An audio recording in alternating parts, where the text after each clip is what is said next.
ಭದ್ರಾ ಜಲಾಶಯಕ್ಕೆ ಅಪಾರ ಪ್ರಮಾಣದ ನೀರು ಹರಿದು ಬರ್ತಾ ಇದೆ. 75,550 ಕ್ಯೂಸೆಕ್ ನೀರು ಒಳಹರಿವು ಹೆಚ್ಚಳವಾಗಿದೆ.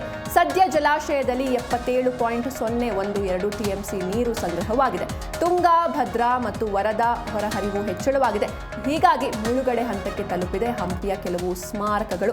86,631 ಕ್ಯೂಸೆಕ್ ನೀರು ಜಲಾಶಯದಿಂದ ಹೊರಕ್ಕೆ ಬಿಡಲಾಗ್ತಾ ಇದೆ. ತುಂಗಭದ್ರಾ ಜಲಾಶಯಕ್ಕೆ ಅಪಾರ ಪ್ರಮಾಣದ ನೀರು ಹರಿದು ಬರ್ತಾ ಇದೆ. ಯಾಕಂದ್ರೆ ಮಲೆನಾಡು ಭಾಗದಲ್ಲಿ ವ್ಯಾಪಕವಾಗಿ ಮಳೆ ಆಗ್ತಾ ಇದೆ. ಚಿಕ್ಕಮಗಳೂರು ಹಾಗೂ ಶಿವಮೊಗ್ಗ ಜಿಲ್ಲೆಗಳಲ್ಲಿ ವ್ಯಾಪಕವಾಗಿ ಮಳೆ ಆಗ್ತಾ ಇರುವಂತಹ ಹಿನ್ನೆಲೆಯಲ್ಲಿ ತುಂಗಾ ಹಾಗೂ ಭದ್ರಾ ನದಿಗಳು ಅಪಾಯದ ಮಟ್ಟ ಮೀರಿ ಹರಿತಾ ಇದೆ. ಹೀಗಾಗಿ ತುಂಗಭದ್ರಾ ಜಲಾಶಯಕ್ಕೆ ಅಪಾರ ಪ್ರಮಾಣದ ನೀರು ಹರಿದು ಬರ್ತಾ ಇದೆ. 75,550 ಕ್ಯೂಸೆಕ್ ನೀರು ಒಳಹರಿವು ಹೆಚ್ಚಳವಾಗಿದೆ.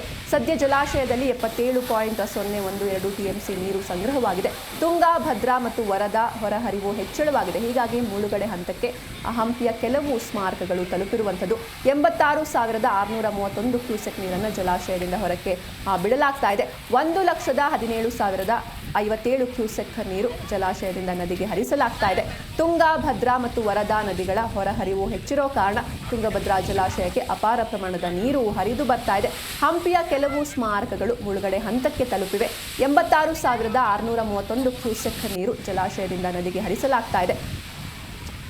ಹೀಗಾಗಿ ಇಲ್ಲಿ ಅಂದರೆ ಈ ನದಿ ಪಾತ್ರದ ಜನರಿಗೂ ಕೂಡ ಕಟ್ಟೆಚ್ಚರವನ್ನು ನೀಡಲಾಗಿದೆ. ತುಂಗಭದ್ರಾ ಜಲಾಶಯಕ್ಕೆ ಅಪಾರ ಪ್ರಮಾಣದ ನೀರು ಹರಿದು ಬರ್ತಾ ಇರುವಂಥದ್ದು.